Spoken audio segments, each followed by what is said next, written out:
La historia comienza así.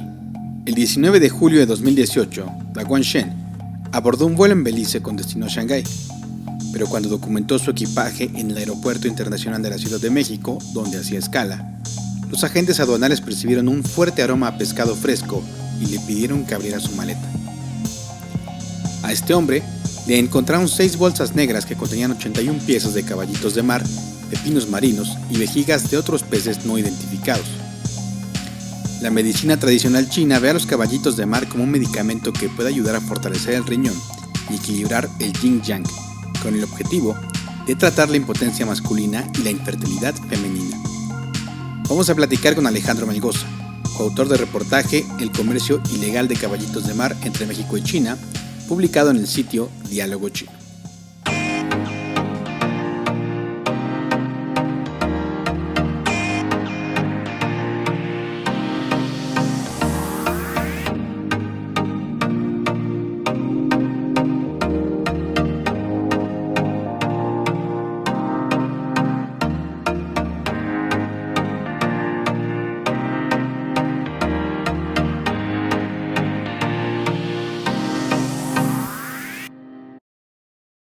Escuchamos en las noticias todo el tiempo sobre el tráfico de drogas, sobre el tráfico de armas.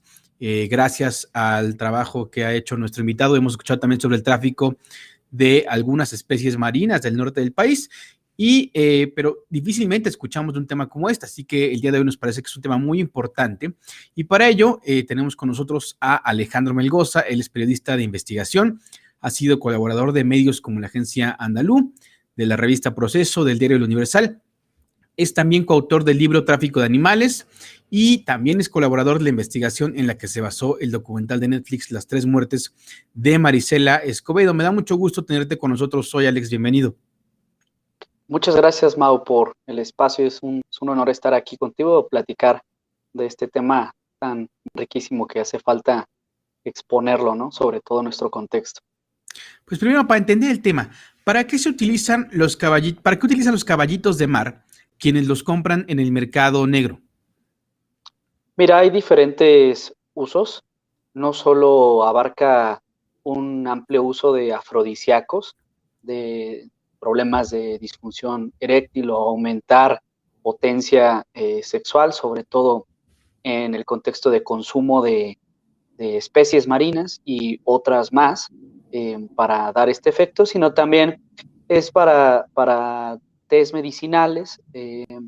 Se utilizan incluso también como condimento para tipos de cocina gourmet allá, pero digamos que la herramienta medicinal también, que es la medicina tradicional china es milenaria, ayuda desde problemas de riñón, bueno, lo que ellos argumentan en la medicina tradicional china, problemas renales, problemas también musculares, óseos, etcétera. Entonces son como diferentes usos dependiendo el tipo de especie, ¿no? Pero te digo, va desde estas 3 variantes, ¿no? Que es desde eh, la parte como sexual, esta parte de los afrodisíacos, la parte medicinal y también la parte que tiene que ver con un toque gourmet, ¿no? Aparte de cocina de élite, porque es caro. Cuando leí tu reportaje, recordé mucho lo que se dijo hace unos meses en la revista The Lancet, que es probable que el COVID-19 haya sido transmitido no por una sopa de murciélago, como se ha dicho, sino por los pangolines malayos, que son introducidos a China de manera ilegal para utilizar sus escamas también en la medicina tradicional. Lo que quisiera preguntarte es, ¿cuál es el valor de los caballitos de mar en el mercado ilegal de China? Mira, en el mercado ilegal de China, los 100 gramos cuestan entre 120 y casi $600. Sí es caro por una enorme razón. Además de que sus poblaciones se ven limitadas del caballito de mar, porque en un contexto como el de China se han ido afectando diferentes poblaciones marinas, por lo cual han recurrido por eso a otros continentes como América Latina o algunas partes de de Asia también distintas, y han ido sobreexplotando, ¿no? Diferentes especies, como en el caso de la totoaba, ¿no? Que había un pez que se parecía mucho allá, entonces empezaron a detectar peces similares en otros países. Entonces, te digo, como tal, es un gran problema en ese sentido, y también se ha encarecido por las propias limitantes que pone la Convención CITES para las importaciones, estos acuerdos en el que forman parte varios estados miembros, entre ellos México, precisamente para poder tener una regulación en el mercado y tener un comercio, una importación legal, pero con una limitante obviamente que no afecte a las poblaciones, y dependiendo también en qué estatus se encuentren las especies que están dentro de CITES, y también depende para qué el uso. Por ejemplo, en el caso del caballito de mar de México, sale desde unidades de manejo ambiental, que son una suerte de predios donde son granjas, en sí son granjas donde se crían, y se utilizan mayormente para acuarismo, se utilizan para investigación, para colecta de investigación, ¿no? Pero no para otro tipo ¿cómo se dice? Encaminado, por ejemplo, al consumo, ¿no? Eso no sucede, por ejemplo, en México. Entonces, al ver los diferentes comerciantes, sobre todo en Hong Kong, que es bastante engorroso y caro todos estos trámites o todo este camino de la legalidad, de la sustentabilidad de la regulación, pues obviamente sale más barato obtenerlos de manera ilegal. Entonces, se enfrentan a este tipo de situaciones. El CITES se ve rebasada en ese sentido por la ilegalidad y también por algunos vacíos, pero ahorita que tú mencionabas ese tema es muy importante, el de cómo se dan este diferente tipo de traslados de diferentes especies, porque sí es un tema serio y que tiene que ver de hecho con CITES, ¿no? Porque hay bastantes especies en diversos países en los que no tenemos conocimientos de qué tipo de enfermedades eh, lleven consigo, o que su propia condición endémica sea eh, repercuta en otro país, ¿no? O que ya conlleven con ello algún tipo de mal y que en cierto país ya saben cómo combatirle, etcétera, etcétera, etcétera, ¿no? Pero sí, digamos, en promedio ese es el precio, y también ya para Hong Kong va de los 900 a los $1,500. Es todavía más caro los 100 gramos, precisamente por el tipo de cocina que te menciono, que para el que se utiliza, porque incluso se ocupa para bebidas, ¿no? También como en el vino, y ya también para afrodisíacos, que los afrodisíacos en el contexto de consumo en Asia siempre van a ser elevados en precio. Aunque la Organización Mundial de la Salud ha dicho que no es todavía concluyente cuál fue el animal que fue el vector para transmitir la COVID-19 hacia los humanos, es muy probable que el tráfico de especies silvestres sea el que nos tiene donde nos tiene. Y ya hemos visto otras enfermedades zoonóticas como el MERS, que viene de los camellos, como el VIH, que muy probablemente viene de los monos, este tipo de COVID, este tipo de coronavirus que viene probablemente de los pangolines malayos. Y quisiera preguntarte si se ha detectado que el tráfico de especies marinas genera algún tipo de enfermedad zoonótica. Mira, no solo en las especies marinas, de hecho, tanto en las marinas como en los propios mamíferos, en cualquier especie, en realidad en cualquier especie silvestre, puede haber diferentes enfermedades zoonóticas, y esto tiene que ver precisamente por las clasificaciones de fauna silvestre que tienen cada país, dependiendo la región, dependiendo el tipo de clima, dependiendo todo tiene que ver, porque precisamente en este contexto de tráfico de fauna silvestre, como hay digamos, hay como una cuestión ornamental que demandan mucho los consumidores de fauna silvestre, de especies muy exóticas que además provienen de áreas naturales protegidísimas, de lo más recóndito, que además han sido estudiadas, experimentadas y demás, pero que no han sido expuestas a algún contexto, por ejemplo, urbano,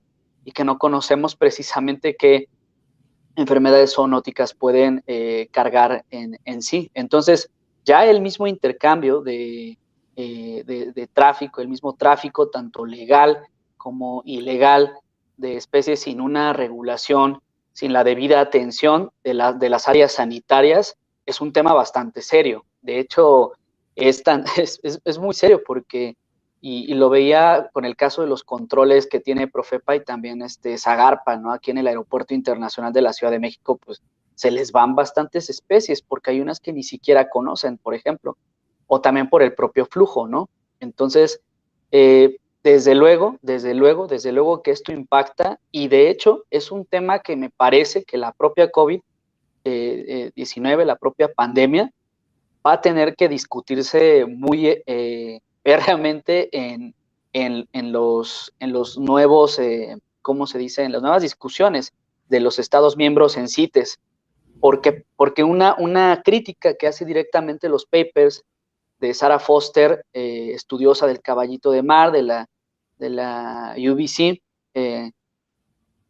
es precisamente que CITES no está en realidad generando los efectos que debería de generar, no solo en términos de regulación, no solo en términos de generar menos impactos a las poblaciones, no solo en evitar que se dé un flujo ilegal, sino también en términos de esto que mencionas, enfermedades sanitarias, que por eso se da digamos, de alguna manera, todo este tipo de restricciones, porque los estados miembros se comparten información y esta información nos permite saber en qué estatus está, si es legal, si es ilegal, si se puede con cierta autorización o no, y si además con esa autorización tiene todo este permiso sanitario.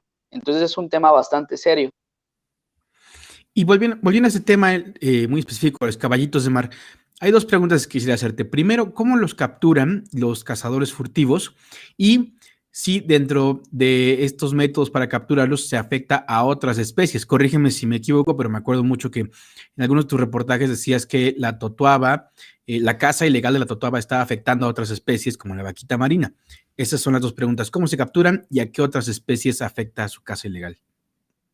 Se capturan con uno de los métodos más, por decirlo de alguna manera, crueles en la pesca, que históricamente es uno de los métodos más, digamos, volátiles en el mar, porque es con la pesca de arrastre precisamente, y con la pesca de arrastre evidentemente jalan o atrapan a muy numerosas especies de todo tipo, no solo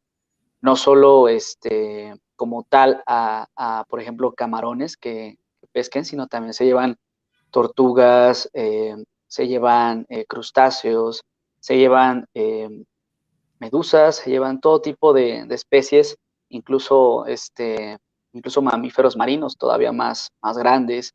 Y en este caso, como las poblaciones de caballito de mar son numerosas cuando están, digamos, juntas, por eso de golpe logran jalar a bastantes caballitos de mar. Como tal, no implica, digamos, una pesca como en el caso de la totuaba, que es donde utilizan redes agalleras. Ahí es donde utilizan redes agalleras, que también es otro. Bueno, cualquier método de estos es un tanto cruel si no se hace con cierta regulación. Y bueno, en este caso, pues digamos que es como agarrar, muy coloquialmente hablando, de chile, mole y pozole, lo que venga saliendo del mar, ¿no? Lo que venga saliendo del mar, entonces es así como se capturan. Evidentemente los pescadores, a sabiendas de que tienen una cuota limitada de pescar, evidentemente tendrían que regresar al mar diferentes especies, incluso si todavía con mayor importancia, si están ¿cómo se dice? Si tienen, por ejemplo, ¿cómo se dice? Bueno, hueva, si tienen hueva o si tienen diferentes, si están en un proceso para dar a luz pronto, hay que regresarlas al mar y te digo, pero la mayor parte de las veces no se hace. En realidad es muy común que no se haga. Entonces, Todo esto se aprovecha precisamente para venderlo y las numerosas cantidades que salen de Caballito pues se terminan enviando tanto para este tipo de comercios o para un turismo local, pero en realidad el turismo local ha bajado de manera importante. Hasta eso sí ha ido de alguna manera transitando un tanto, no solo como parte de los turistas y un poco de conciencia, sino también por las partes de las revisiones que hacen los inspectores. Sí ha ido mejorando en ese sentido esa cultura, pero más bien se vio lo redituable de vender en volumen este tipo de especies y sobre todo cuando se trata de comercios transnacionales, ¿no? Y No, te iba a preguntar, ¿cómo es que sucede esto? O sea, ¿qué condiciones han creado la impunidad en la que actúan los traficantes en México? Tú decías en tu reportaje que el MP, el Ministerio Público, ante el que fue presentado uno de los traficantes, hacía un razonamiento que terminó básicamente liberándolo. sí, claro, de hecho es interesante leer el comunicado que presenta Profepa.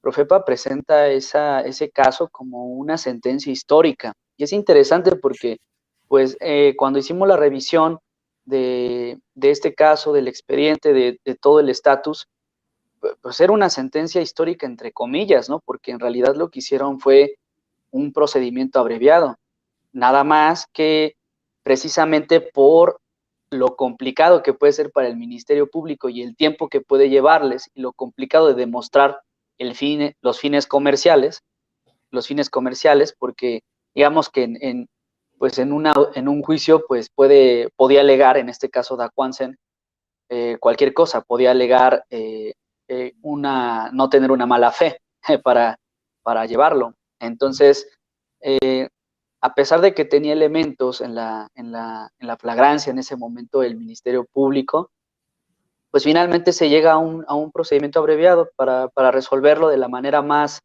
sencilla, donde todas las partes queden, digamos, satisfechas.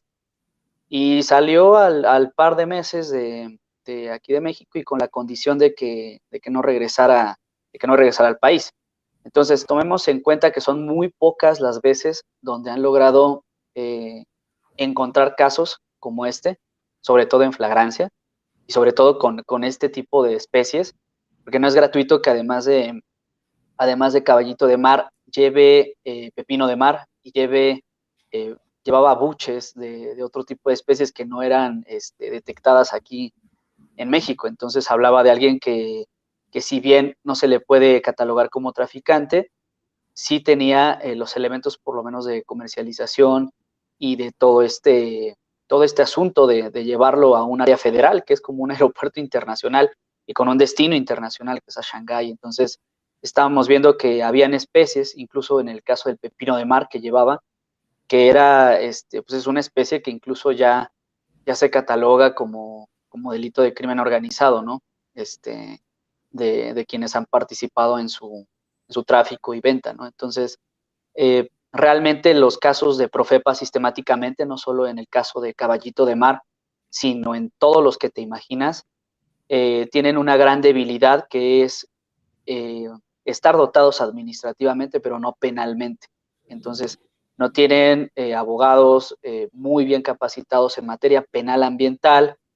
Y por otro lado, si lo ves ya con las cadenas que van más arriba, tenemos a jueces que tampoco están capacitados con un criterio de delitos ambientales, como sí sucede, por ejemplo, en Costa Rica, que es donde se han formado con otro criterio a los jueces, y por supuesto se lo toman más en serio, este tipo de delitos que si bien, que si bien no pueden atender todos, por lo menos los casos más importantes sí los podrían matizar.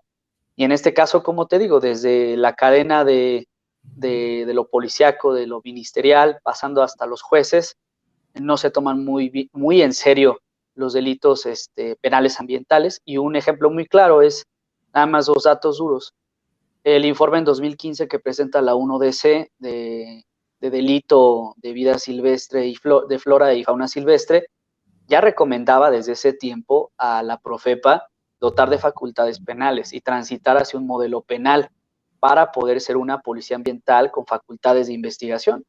que fue lo que intentó hacer Peña Nieto con la famosa guardia ambiental, Ambiental. ajá, Ujú. la gendarmería ambiental, pero que salió igual como un champurrado ahí que no se le entendía qué hizo, entonces nada, les pusieron uniforme a los federales, ¿no? Pero en realidad no atendían a este tipo de debilidades que pedía uno de C que se resolvieran. Y apenas en el reciente informe que se volvió a presentar hace un mes aproximadamente, de nuevo se vuelve a señalar lo mismo. Entonces, nunca van a tener un caso bien integrado, nunca van a tener un caso bien integrado hasta que den este paso, ¿no? Se van a quedar en los expedientes administrativos que difícilmente llegan a denuncias penales y difícilmente los logran integrar bien en el Ministerio Público y todavía más difícil logran ganar en las audiencias. Y en esta investigación transnacional, ¿qué encontraron tus colegas chinos en los mercados de Hong Kong donde se comercializa el caballito? Claro, el trabajo lo hizo la periodista Joan Lee de HK01, que es un medio de Hong Kong, y ella hizo los recorridos en mercados, hizo también los recorridos también en restaurantes, y lo que ella pudo detectar un poco en sintonía con lo que estuvimos colaborando desde México, ella estuvo preguntando si recibían caballito de mar desde México, desde América Latina, por supuesto que pudo confirmar eso, le confirmaron también los comerciantes que era más barato que pudieran traer el caballito de mar ilegal que someterse a toda esta tramitología, a toda esta regulación que implica el CITES. Entonces, si tú ves incluso en las fotos y en los videos, ellos lo muestran muy natural, ¿no? En realidad no hay tampoco, ¿cómo decirlo? Tampoco una cultura tan profunda en el sentido de esa regulación en China. Por lo mismo que te menciono, hay una discusión allí que también se entiende y se respeta, que es la parte cultural de la medicina tradicional china, milenaria, y está el otro contraste, ¿no? También del conservacionismo y la sustentabilidad. Pero bueno, entre todo lo que estuve detectando, pues fue precisamente en los precios, en cuánto los vendían, para qué, para qué los usaban, como te mencionaba, en las partes de los restaurantes gourmet, pero los tienen como si fuesen en alguna, como decirlo, como una analogía, como en un frasco de galletas. Muy curioso cómo los tienen en un frasco de galletas y los venden a exposición de cualquiera. Entonces, no solo le mencionó que había caballito de mar de México, sino también caballito de mar de otros países que están ¿cómo se dice? Están también allí en Asia, que tiene un gran problema, por ejemplo, Tailandia tiene un gran problema con el tráfico de caballito de mar, entre otros países, ¿no? ¿Y en qué consiste el colectivo Nahuales y cómo podemos conseguir su libro sobre tráfico de animales? Claro, Mau, sí, te cuento. El colectivo Nahuales nace después de un trabajo periodístico de un lustro que comenzamos como parte de nuestras actividades en la unidad de investigación del Universal, coordinado por Salvador Frausto. Ahí comenzamos la idea de tráfico de fauna silvestre, también sugerida en su momento por Salvador. Comenzamos a cubrir diferentes formas de tráfico en muy diversas especies aquí en México, lo que derivó a que en 2017 lleváramos a cabo este libro que es Tráfico de Animales, Comercio Ilegal en México. Eh, y bueno, allí expusimos todo esto que habíamos hecho en su momento. Entonces, como parte de nuestro trabajo en equipo, decidimos hacerlo más integral, decidimos delimitarlo y delimitarlo en documentar tráfico de fauna silvestre eh, y también flora, que es muy importante. No solo lo que es explícito está saliendo como las maderas preciosas, sino otro tipo de flora como las cactáceas, que ya también hay una ruta, por ejemplo, hacia China, ¿no? Entonces nos propusimos poder documentar específicamente estos temas, que no significa que no hagamos periodismo ambiental en otro sentido, pero queremos darle un ingrediente precisamente en Nahuales que esté integrado por mis colegas Andrés Estrada, Enrique Alvarado y tu servidor, y el toque que queremos darle precisamente a estas coberturas de tráfico de fauna silvestre y de flora es dotarle todo ese camino judicial que es muy importante conocerlo. Es muy importante en términos de cuánto se ha invertido desde el país, de qué políticas públicas se han implementado, cuán en serio se lo están tomando, que si bien en términos de prioridad hay otros delitos de alto impacto que apremian al país, no significa que esto se abandone, porque precisamente los recursos naturales son en materia de explotación, tanto sí de traficantes, pero traficantes que están financiados por grandes poderes, por políticos, por empresarios y sobre todo que tienen componenda internacional y que en ese sentido, más allá del traficante, más allá del eslabón más pequeño, es interesante saber qué está haciendo las colaboraciones de la Policía Internacional, de Interpol, de México con otros países y qué está haciendo en términos de inteligencia financiera. Por ejemplo, en el caso de la Totoaba. Es un tema muy interesante, cómo en tantos años y con tantas sugerencias que le hizo en materia de inteligencia financiera Italia, la PGR en su momento, no es posible que no tengan absolutamente ningún avance en términos de activos ligados a fauna silvestre. Apenas la unidad de inteligencia financiera dijeron que habían 191 denuncias penales, pero como en todo lo que ha presentado casi la inteligencia financiera, son denuncias penales que se quedan en el deseo de una denuncia penal, ¿no? Y que terminan a veces ganando los susodichos en los juicios, debidamente porque están mal integrados. Imagínate si en materia de lavado, si en materia de otro tipo inmobiliario, empresarial, a veces están súper pobrísimos y mal integrados, imagínate en materia ambiental.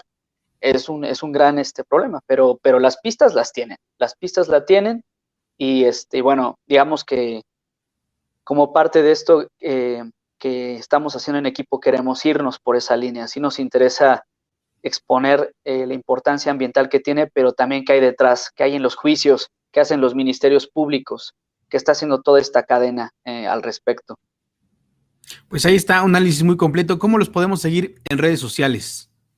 Nos pueden encontrar en Twitter como @nahualesmx y nos pueden encontrar en Facebook como Nahuales Periodismo Salvaje. Muchísimas gracias por haber estado aquí con nosotros, Alejandro Melgoza. Gracias por estos comentarios y ahí les dejaré en el link abajo de este video, el link del reportaje que está publicando nuestro colega Alejandro Melgoza. Muchísimas gracias, Alex. Un abrazo. Mau, te agradecemos mucho el espacio y sobre todo ser el primero donde exponemos sobre este proyecto y con mucho gusto estaremos platicándote más de lo que hagamos al respecto. Muchísimas gracias, estamos en contacto y gracias por estar aquí con nosotros.